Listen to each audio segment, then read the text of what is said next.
que é a minha colega na Academia Cachoeirense de Letras e Artes. E ela é escritora, né? Como eu já falei, ela tem acho, uns 4 ou 5 livros publicados, entre eles 5 livros publicados. Aubá do Curumim, que eu tenho, Os Tantos Cantos da Memória, que é o meu preferido, que é o que eu mais gostei, e tem esse, O Chiqueiro Mágico do Cantinho do Quintal. Esses são os 3 que eu tenho, mas ela tem outros publicados. Tenho Brincadeira de Letrinhas e O Sumiço da Casa da Palha. Ah, tá. E Esses escrito... 2 aqui, Ah, e vários engavetados, não é, é? deixa eu perguntar, quantos engavetados? Quantos para sair do Tem papel? bastante engavetados, tem um no forno, pela Casa Lua, que não é, mas é como se fosse. Esse é o É um nome? misto, não é, mas é como se Ah, que fosse. É legal. um, é um misto de João e Maria com a realidade, entendeu? É Entendi. bem interessante. De onde vem esse amor, o seu amor pelas palavras? Então, antes de saber que as letras representavam as palavras, eu já gostava de livro. Eu vivia abraçada com os livros para baixo, para cima, livros que eu roubava da estante das minhas irmãs, Você né? nem sabia ler na época, né? Não sabia ler, mas eu lia. Eu fingia que eu lia. Às vezes de ponta cabeça, né? Virada ao contrário. Mas você teve estímulo em casa para gostar de literatura, tal? É isso que é interessante. Eu não tinha. Meu pai lia muito jornal, certo? Aham. Eu achava muito estranho aquela relação dele ler aqueles sinaizinhos que eu não sabia o que significavam, mas Sim. ele lia normalmente, certo? A Folha da Manhã. Folha da Manhã. Mas assim, na sua casa, quando você era criança, não tinha o hábito da sua mãe contar histórias ou ler história para vocês Não, antes de dormir? contar história até que contava.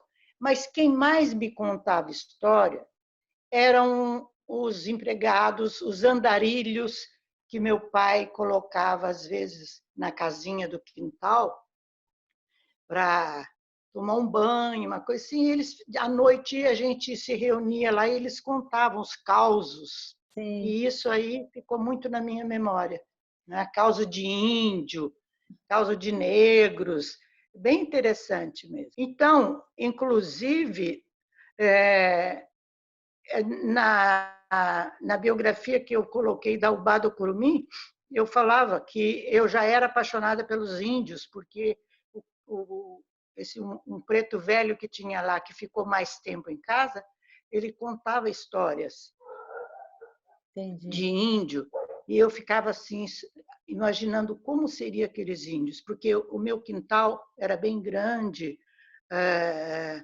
cheio de árvores, tal, então eu ficava imaginando os índios na floresta. Ah, que Interessante isso. bacana. E até falando Tudo nesse bem. livro, Os Tantos Cantos da Memória, e Uhum. foi essas memórias foram realmente inspiradas nessa infância boa e feliz? Sim, sim, foram inspiradas. E é aquela história, né? A Adélia Prado que fala assim: eu não sei se a minha infância existiu ou se eu a criei, se eu a inventei, se as minhas histórias do passado, né? E acontece exatamente isso, porque muitas vezes você começa a escrever uma história, quando você vê falar, o meu irmão falou assim: eu vou falar lá na hora que é mentira. Eu falei: pode falar, porque realmente eu confirmo para você. Sabe, a gente acaba inventando umas coisas Mas ou reinventando a vida, sim, não é mesmo? é. Você diz também que aprendeu a ler e escrever numa escolinha da roça. Qual a sua ligação com a roça? E Seu pai era fazendeiro? A sua mãe... fazendeiro, Ah, fazendeiro. Hoje eu sou fazendeira, a fazenda ficou para mim. mas assim, você chegou a frequentar alguma escola na roça? Que você fala aqui, né? Aprendeu a Ah, ler e sim. escrever. Não, não. Aí a minha escola, onde eu estudei, onde eu fiz o primeiro ano, onde eu fui alfabetizada, é lá em Silveiras, onde hoje é a Fazenda dos Cardoso. E a minha tia montou uma escola de roça, porque era comum, não sei se ainda é, acho que hoje em dia não tem mais, e precisava de aluno. e eu tinha feito 7 anos em julho, e em agosto eu entrei na escolinha para ser alfabetizada. Depois nós viemos, ela veio para Cachoeira também, eu continuei o 2º ano com ela, e nós estudamos durante um ano inteiro dentro da igreja da Vila Carme, até ficar pronto o prédio da escola, Ah, entendeu? é? Enquanto Nós o estudávamos prédio da escola não ficava pronto, as aulas eram dentro da igreja, na Vila Carmen? dentro da Legal. igreja, até a escolinha ficar pronta. Aí eu estudei no grupão em frente à casa da vó Cota, Sim, da é. madrinha Maricota, né? Muita gente estudou ali, né? Inclusive ela. Ah, muita gente. Ah, sim, a mamãe, é isso mesmo. Ô, Isabel, você se formou em letras e você diz na sua biografia que no início, como professora de língua e literatura, você não aprovava os seus próprios textos. Você tem muita autocrítica? Ah, sim, era assim. Eu fui fazer letras porque eu queria, inclusive, trabalhar com essas pessoas com um livro, despertar o prazer de ler, aquela coisa assim, né? Sim. Mas e eu escrevia, rabiscava, mesmo antes de entrar na faculdade. Mas depois que eu entrei na faculdade, que eu comecei a ver mesmo aqueles escritores famosos, tal, eu falei, nossa, minha escrita é horrível. Ah, Aí eu parei de uma vez. Eu fui em busca de uma coisa e no fim eu fiquei meio assim, sabe, inibida, vamos dizer, de colocar meus próprios textos. e quando você assumiu que você escreve bem e teve a coragem de lançar o primeiro livro? Ah, aí vem a história. Eu dei aula há mais de 30 anos, certo? Eu me aposentei, ainda vim para Cachoeira, cheguei a dar aula no Educandário, antes do Educandário fechar, eu dei aula lá também, no Objetivo, certo? Mas depois me aposentei. E virei avó, contadeira de história. Ah, que legal. E eu já escrevi isso aí, você já deve ter lido em algum lugar. Eu li Rubem Alves Sim, e me apaixonei pelo Rubem Alves e pela simplicidade dele. Aí eu perdi o medo de ser simples. Eu falo isso, né? Eu lindo. perdi o medo de ser simples lendo o Rubem Alves. Sim, eu já li Rubem Alves, é sensacional, nossa, sensacional. Maravilha. Eu tenho uma foto É. com ele até na Bienal, eu tirei a Ah, que foto com delícia, ele, nossa, foi uma super emoção. que delícia. Então, assim, a inspiração, você se motivou pelos seus netos, né, a começar a escrever, pelo Rubem Ah, Alves e sim. tal.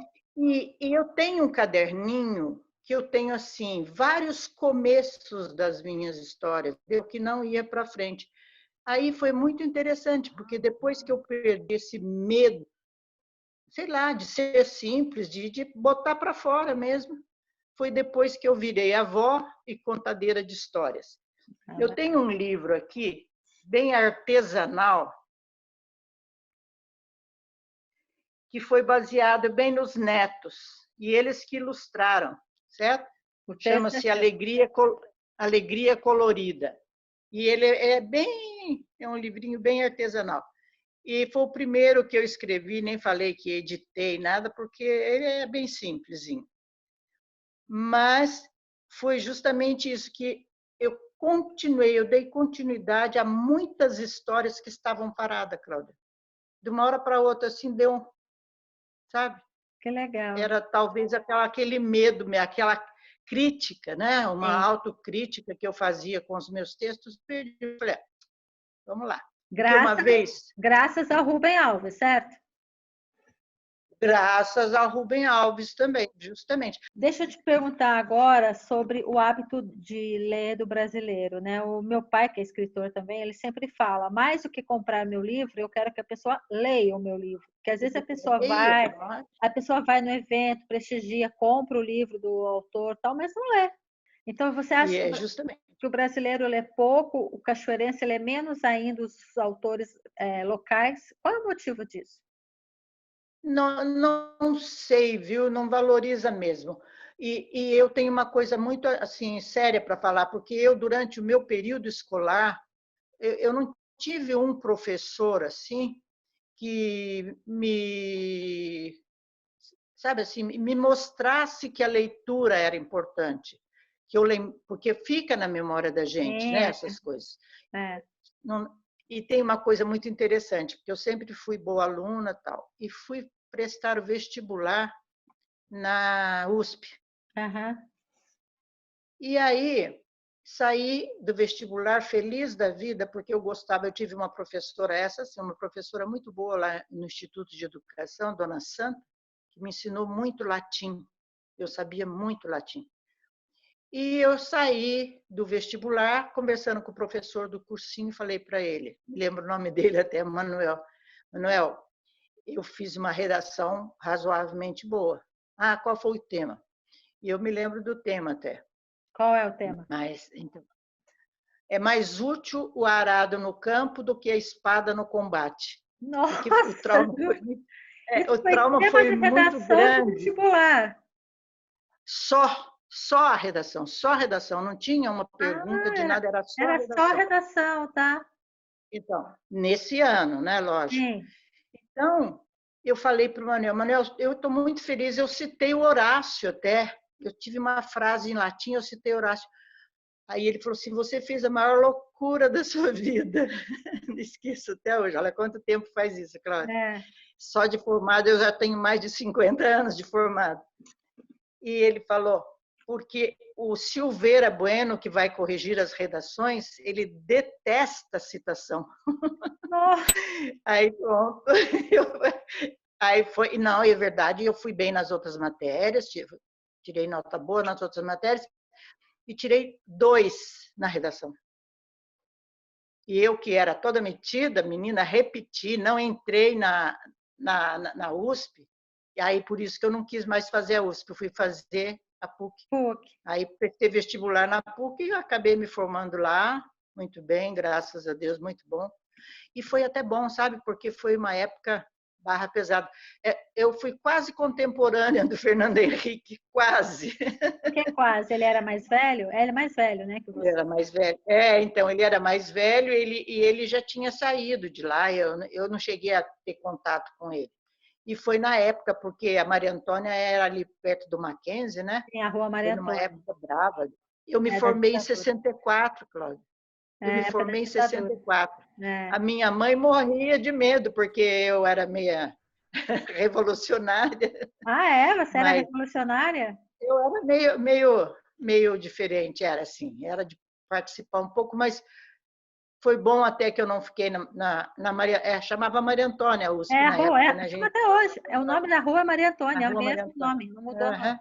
Eu sempre gosto de ler umas coisas que ficam guardadas. Depois da Segunda Guerra Mundial, os alemães faziam economia de comida para poder comprar livro. Para Não sei poder se comprar você sabe livro? disso. É? Para comprar livro. Isso aí ficou na minha cabeça. Eu falei, meu Deus do céu, para você conseguir que alguém leia um livro até o final, né? Eu sempre tive uma biblioteca, você já uma vez já perguntou a respeito da estante, tal, se era estante ou biblioteca, tal. E às vezes os meus alunos iam em casa e falavam assim: "Ai, como seus filhos são felizes, né? Você tem bastante livro, né?" Eu falei: só que eles não são muito de ler, não. Mesmo eu lendo para eles. Não li tanto quanto devia. Não li tanto quanto devia. Aquela história da gente trabalhar muito, né? Não contei tantas histórias como devia ter contado para os filhos. Para os netos, sim, contei bastante. E dava sempre livrinhos de presente para os netos, né? Até o dia que um deles falou assim: livrinho de novo, vó. Agora, qual o seu autor preferido? É difícil, né? Para você falar um e deixar outro, assim, igual. É assim, eu gostava muito da Cecília Meirelles, né? De poesia. Tanto que eu comecei a fazer pós-graduação, mestrado com o livro dela, depois aí casei, fui para São Manuel, parei. Mas a Lígia Fagundes Telles me impressiona muito, eu gosto muito dela, certo? A Lígia Fagundes Telles. E se a gente for falar outros, né, o Gabriel Garcia Marques, então nem se fale. Nossa, O livro dele, que me impressionou muito, o, não é 100 anos de solidão, não, é o Amor nos Tempos do Cólera, e é bem ligado com essa fase agora. O Amor nos Tempos do Cólera está bem ligado com essa nossa fase agora. É muito bonito o livro. Escuta, você e o Clodomiro ficaram juntos entre namoro e casamento 60 anos, né? Como que você... 60 anos. Namorei 9 anos e casado 50, quase 51 anos. E como vocês se conheceram? Vocês eram colegas de escola, que você contou, né, no início? Nós crescemos juntos, porque ele ia buscar leite perto da minha casa, que o pai dele tinha caminhão de leite, então ele sentava na calçada e disse que ficava me paquerando. Eu nem pensava em nada, ele já... Mas aí depois ele teve outras namoradas, eu tive outros namorados, aí ele nos encontramos e ficamos juntos durante 50 e poucos anos. 50 e poucos anos. Agora, você teve uma época... Bem vivido. E engraçado que eu e as citações, né? Mas a gente, depois de velha, vai ficando assim mesmo. O Guimarães Rosa, que tem, você deve saber, lembrar, foram felizes e infelizes para sempre. Essa é famosa. Conto de fadas, foram felizes para sempre? Não, felizes e infelizes para sempre, né? Teve a parte ruim. Mas é você, uma época, você morou em Nova York, né? Com ele? Eu morei em Columbus, Ohio. Ah, tá. O meu filho nasceu lá, o mais velho foi junto comigo, e o meu marido já estava lá. Eu fui sozinha para lá, não falava inglês, Cláudia. Não falava inglês. Mas aprendeu a falar lá? Muito pouco. Eu fiquei, não chegou um ano. Isabel, super obrigada. Mas essa história da leitura é um problema. O seu pai roubou de mim, ele falou. Porque eu falei assim, que a gente não devia ter o prazer de ler, a gente devia ter o vício de ler. Ele falou, eu roubei de você essa frase. Super obrigada pela entrevista, espero que você tenha gostado. E foi um prazer te entrevistar.